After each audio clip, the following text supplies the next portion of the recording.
Et nous sommes de retour au plateau pour la dernière partie de cette émission. Nous abordons notre quatrième sujet. Nous parlons à présent du Togo et des savanes. Plus de 10 500 personnes recevront une assistance alimentaire. Les populations touchées par l'insécurité dans le nord du Togo, surtout dans la région du Savane, bénéficieront d'une assistance alimentaire d'urgence. Cette assistance est lancée par le Programme alimentaire mondial et les nations. Le Programme alimentaire mondial est plutôt avec le soutien de l'Union européenne. Ils sont plutôt plus de 10 500 personnes à bénéficier de cette assistance qui couvrira la période de février à mars 2025. Donc déjà, qui commence et qui prendra fin en mars 2025. Ce sera une assistance qui vient s'ajouter déjà au programme en cours dans le nord du Togo pour venir en aide à ces différentes populations. Plusieurs programmes, dont le plus connu est le programme le PURS, le programme d'urgence pour la région des savanes. Et les informations font état d'une enveloppe de 40 000 francs. Ce sera un bon électronique et que dont bénéficieront ces ménages pour pouvoir faire des achats auprès des commerçants agréés pour faire face peut-être aux difficultés alimentaires. Le montant variera selon la taille du ménage. On parle de maximum de 40 000 francs CFA selon donc la taille du ménage. Nous en parlons avec nos invités. Comme pour le quatrième sujet, la parole est à qui veut la prendre en premier. Un autre programme vient s'ajouter aux différents programmes qui existent déjà pour soutenir les différentes populations vulnérables dans le nord du Togo. La parole est à qui veut la prendre en premier. Merci. Honneur aux femmes. Alors merci pour avoir planté le décor par rapport à l'information sur la situation au nord. D'abord, je dis que c'est une bonne nouvelle de pouvoir que le PAM et l'Union européenne veulent assister les déplacés suite à la situation sécuritaire au nord du pays. Et il faut rappeler que depuis pratiquement 2 ans et demi, 3 ans, la situation des groupes extrémistes, en tout cas les attaques des groupes extrémistes ont fait bouger beaucoup de personnes du sud, du sud du Burkina vers le nord du Togo et du nord du Togo vers disons le sud de la région des savanes. Ça va, si vous voyez. Il y a un mouvement. Et parce que justement les groupes extrémistes viennent menacer les populations de déguerpir. Sinon, on connaît un peu la situation. Méthode. On connaît leur méthode et puis on connaît un peu. Et ça fait que beaucoup de personnes ont malheureusement laissé derrière elles leurs champs, leurs biens et ont quitté pour trouver refuge dans des familles d'accueil. Soit à Dapaon ou à Mango ou dans les autres préfectures de la région. On sait également aussi de sources concordantes que la situation de ces personnes est un peu compliquée parce que c'est des personnes qui vivent dans les familles d'accueil, des familles d'accueil qui essaient d'apporter leur soutien à ces personnes mais n'ont pas forcément aussi le nécessaire parce qu'ils sont là depuis des mois. Et il faut rappeler qu'au Togo, il n'y a pas un camp de déplacés par rapport à la situation, mais les gens sont dans des familles d'accueil. Et donc, venir en aide à ces personnes qui sont déjà en difficulté, je pense que c'est une bonne chose. Maintenant, peut-être la question centrale qui va se poser est de savoir si cette assistance sera durable. Est-ce que cette assistance ira au-delà de mars? Parce que si c'est 40 000 francs par ménage, si j'ai un ménage de 5 personnes, est-ce que les 40 000 francs vont suffire? Ça, c'est des questions qu'on peut se poser. Et peut-être c'est là qu'on n'a pas d'informations sur, je dirais... Peut-être compléter avec les autres programmes déjà en cours. Ça, c'est des questions qu'on doit pouvoir poser pour savoir si vraiment il y aura des actions complémentaires pour consolider. Sinon, l'idée, la démarche, elle est bonne, mais maintenant, en termes de durabilité, est-ce qu'il y a des mesures d'accompagnement qui feront que ces personnes pourront se prendre en charge? Parce qu'aujourd'hui, quand vous écoutez certains déplacés, la question n'est pas tant qu'on puisse apporter du vivre, là, dans l'immédiat, mais ils disent... C'est encore mieux si on a les moyens de pouvoir faire des activités génératrices de revenus. Parce que là, on pourra s'auto-suffire dans la durée. Et donc, je me dis, l'enveloppe de 40 000 n'est pas, je dirais, mal, mais je suis sûr que ça ne va pas suffire. qu'il faudrait encore plus. Penser peut-être à compléter pour que des activités génératives de revenus soient faites, peut-être une enveloppe de 60 000 par exemple, ou de 100 000. Ça permet aux gens de réaliser des projets concrets et d'ici 6 mois, d'ici 1 an, ils pourront s'autogérer. Parce que la situation au nord, on le sait, on n'a pas encore fini de gérer ou bien de repousser les groupes extrémistes. Et donc, ça veut dire que ces personnes ne vont pas retourner chez eux d'ici peu. Et là, l'appui doit être dans la durée. Il doit avoir la logique durabilité. Et donc, je me dis, peut-être que le programme, le PAM et l'Union européenne doivent déjà commencer à voir qu'est-ce qu'ils peuvent appuyer, donner comme fonds de consolidation à ce qu'ils ont commencé pour que cela puisse aider. Maintenant, on sait également peut-être tirer de l'expérience des filets sociaux. Je pense qu'aussi là-bas, il y a besoin de pouvoir tirer les leçons apprises de cette expérience des filets sociaux déjà mises en place au Togo, avec les petits les fonds de 30 000 et tout. Il faut tirer le son de qu'est-ce qui a marché, qu'est-ce qui n'a pas marché pour mieux coordonner cette initiative-là. Sinon, au final, on aurait peut-être bien voulu aider. On a la bonne volonté, mais en termes d'impact, peut-être il y aura un manquement. Merci beaucoup. À vous, Dado, qui va aller à la suite de Dado Pasteur, oui. Non, c'est une bonne nouvelle, certes. Mais toutefois, cela me fait mal que nos pays, les pays d'Afrique, continuent de dépendre des systèmes des Nations Unies en termes d'aide humanitaire. Parce que quand nous prenons nos pays, c'est la preuve souvent que gouverner, nous disons gouverner, c'est prévoir, mais malheureusement, on ne prévoit rien. Est-ce que ça, ce n'est pas une situation catastrophique? Oui, c'est une catastrophe. Bon, oui, c'est vrai, c'est une catastrophe. Un imprévu qui vient. Oui, c'est des imprévus, mais 10 000 personnes, c'est 10 500 personnes. Je ne sais pas encore. Ces gens-là, ce n'est pas aujourd'hui, ce n'est pas hier, ça fait quelques moments qu'ils ont été affectés par l'insécurité dans cette zone. Qu'est-ce qu'on leur a déjà apporté? Et maintenant, c'est le système des Nations Unies, le programme des Nations Unies qui vient au secours. Et 40 000 francs par ménage. Par ménage de combien de personnes? Par exemple, on ne sait pas. Il peut y avoir un ménage de 2 personnes. Combien ils vont recevoir? Un ménage de 5 personnes, un ménage de 10 personnes. Et il y a des ménages polygames. Bon, si on dit 40 000 francs, comment ça va se passer? Et pour combien de temps? Moi, je suis d'accord plutôt que ça soit des activités génératrices de revenus pour pouvoir leur permettre de s'auto-prendre en charge. Si ce n'est pas le cas, les 40 000 francs, ça va couvrir combien de temps pour un ménage, donc je crois fondamentalement que il va falloir quand même qu'au niveau de l'État même, comme on avait l'habitude on l'a fait pendant la crise sanitaire Covid-19, où il y a quand même, comme madame l'a dit tout à l'heure, il y a des filets sociaux, où il y a le transfert de mobile money, transfert monétaire, non, ici pour pouvoir accompagner les gens. Mais au même moment, comme moi je l'ai dit, nous, c'est vrai quand même que on n'a pas cette manie de pouvoir imaginer qu'un jour on peut se retrouver dans des situations pareilles. Vous savez, nous parlons toujours de l'autosuffisance alimentaire où avec Alansat il y a des produits alimentaires. Il y a du riz, il y a du maïs, il y a de tout ça là.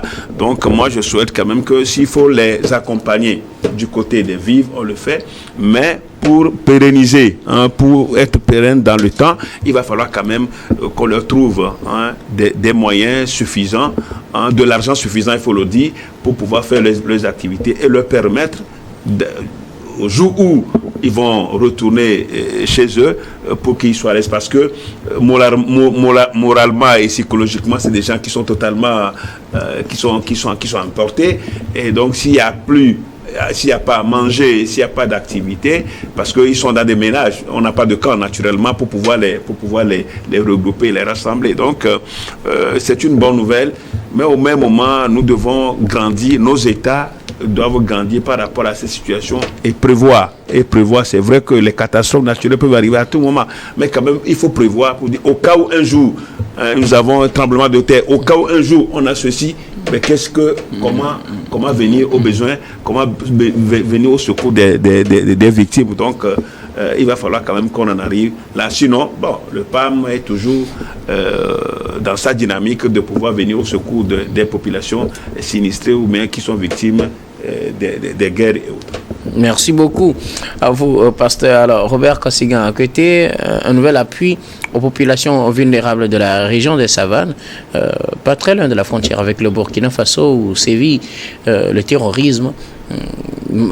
On sait qu'il y a déjà des mécanismes qui sont en cours, mais d'autres organisations viennent également se prêter à cette aide-là pour le Togo, pour la population togolaise, surtout celle du nord du Togo.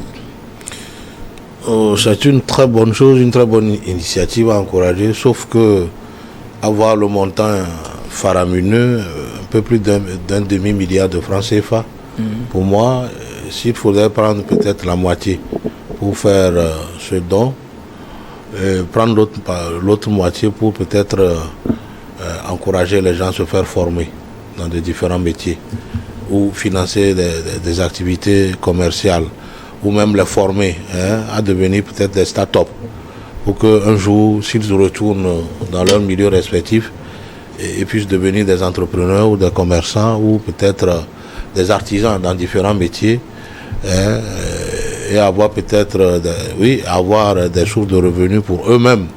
Et comme ça, à la longue, qu'il y ait des aides ou pas, ils peuvent subvenir à leurs besoins parce que vous savez, quand vous avez un métier sous la main, c'est comme vous avez un chéquier en main. À tout moment, vous allez travailler avec votre argent. Si vous avez votre petit commerce, avec ça, vous pouvez vous nourrir et nourrir votre petite famille. Donc, selon moi, il faut prendre la moitié de cet argent pour peut-être financer les petits commerces comme on l'a fait pour nos vici. Non, pas pour nos vici, pas pour les filets sociaux, mais FNFI. Non, FNFI, non. Oui, quelque chose comme ça. Parce que vous savez, si vous le donnez aussi pour aller faire le commerce, ceux qui ne savent pas manier l'argent peuvent tout perdre, mais si on le fait comme FNFI, vous avez l'obligation de rembourser, ça pourra alors durer dans le temps. Voilà, c'est moi ma proposition et encourager le gouvernement à aider ces gens-là et surtout à signer un partenariat militaire avec le Burkina Faso et tous les autres pays de la sous-région pour lutter efficacement, surtout à nos frontières, contre ces bandits en turbané. Merci beaucoup, Robert Kassigan. À côté d'Ado, vous voulez ajouter quelque chose?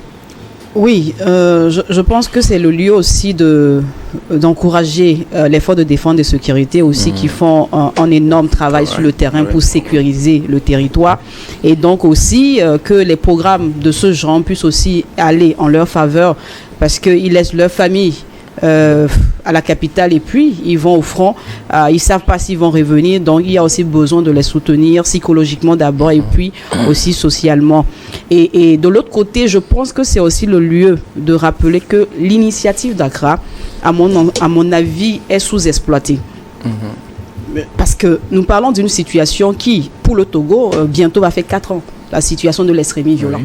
Avant novembre 2021 on connaissait pas cette situation. L'attaque de Grand Bassam, c'était en 2016. On était encore très loin d'imaginer. On a eu Boko Haram en 2009. C'était très loin de chez nous. Mais aujourd'hui, la question de l'extrémisme violent, on la vit.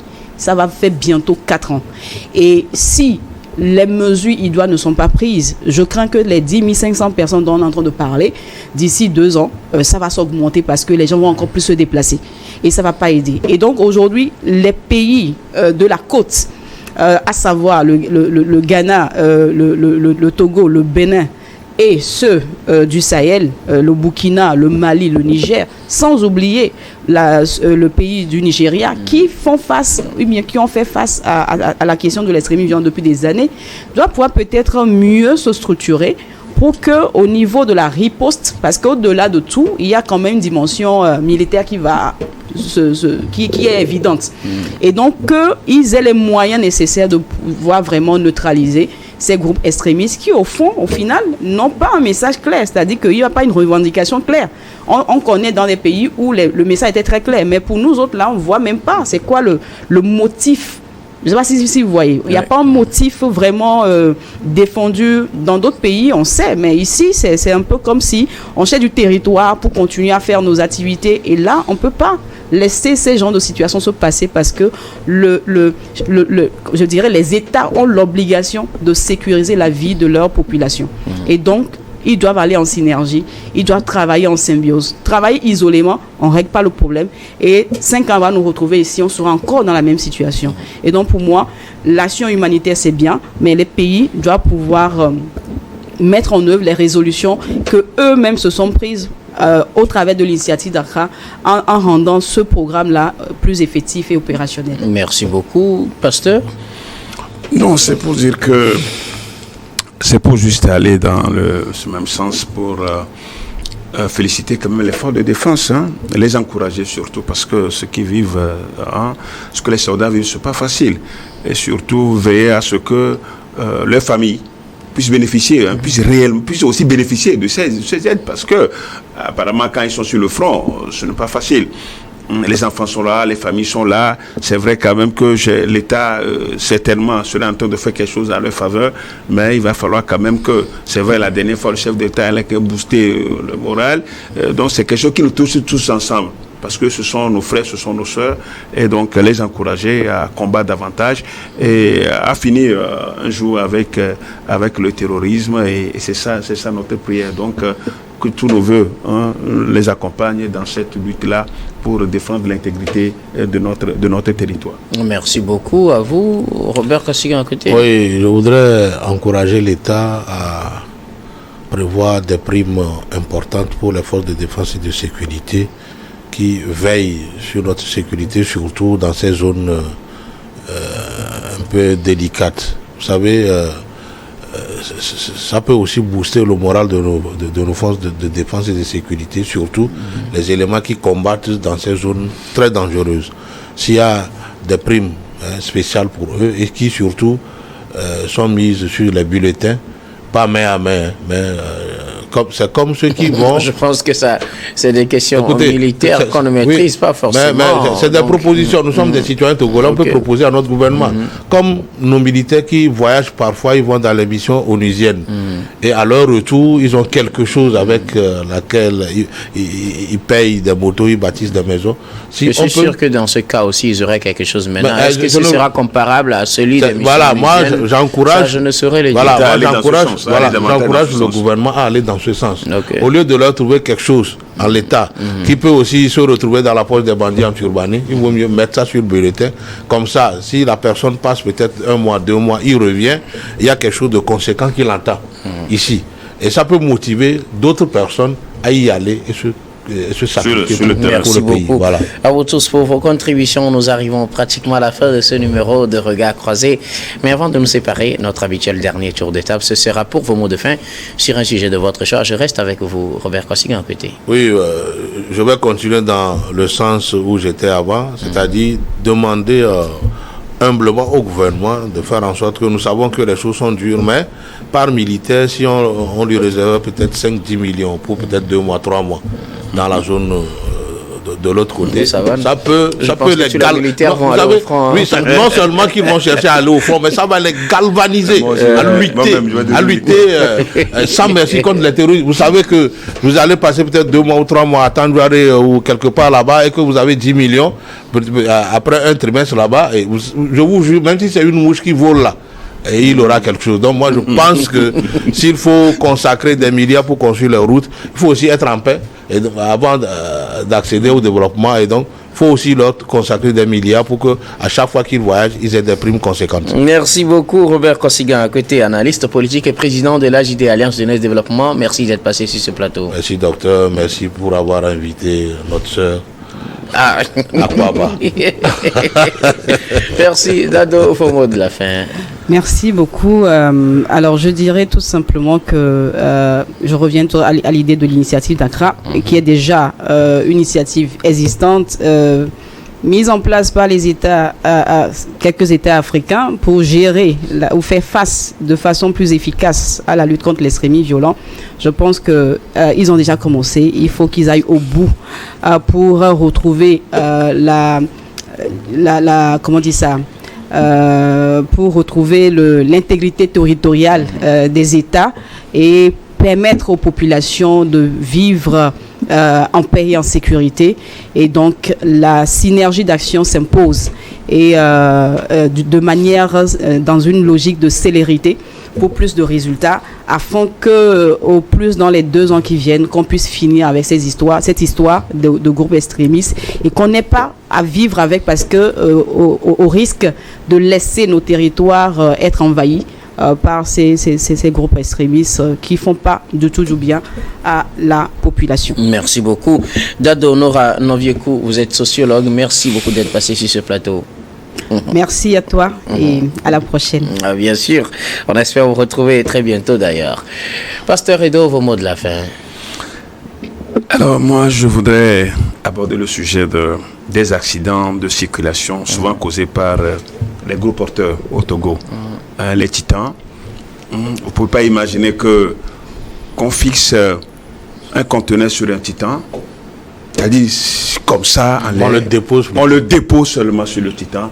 Et que sans le fixer, sans l'attacher, et qu'en cours de route, ça tombe sur les citoyens et que les gens meurent. C'est inadmissible. On ne peut pas comprendre cela. Ça fait longtemps que ça se passe. Où est au niveau du ministère des Transports, au ministère de la Sécurité, les forces de sécurité, tous ceux qui sont sur la route, comment est-ce qu'on peut admettre cela? Et que les vies humaines puissent être banalisées comme ça fait mal, et qu'au ministère du Transport, on ne nous dit rien. Je crois que le gouvernement doit taper sur la table pour que ces ministères-là puissent nous donner, puissent nous donner des explications. Parce que moi, ça me fait mal. Que des jeunes comme ça qui meurent sur la route au quotidien. Regardez les morts que ces derniers temps, que ce soit au niveau des véhicules hors gabarit qui créent les morts inutilement. Alors ça devient de plus en plus préoccupant et que le gouvernement doit vraiment œuvrer à ce sens pour la sécurité des citoyens dans notre pays. Merci beaucoup, Pasteur Edo Komi, président du mouvement Martin Luther King également, premier agent au maire de la commune Golfe 2. Merci d'être passé sur ce plateau. Non, ça a été un plaisir pour l'équipe de mercredi. Ah oui, désormais, l'équipe de mercredi. Nous disons merci à toutes les équipes techniques et rédactionnelles qui nous ont aidés à préparer et à présenter cette émission. Merci beaucoup à Yves Kofi Maounion à la réalisation, à Richard Amédessoa à la diffusion, à Rebecca Vesso à la caméra et surtout à vous, très chers téléspectateurs, de nous avoir suivis. C'est la fin de ce numéro de Regard Croisé. Je vous retrouve demain avec le même plaisir pour un autre numéro. Surtout, n'oubliez pas l'électricité à Clicamé, je crois que c'est ce que vous voulez réclamer. Robert Kossigan à côté, à très bientôt.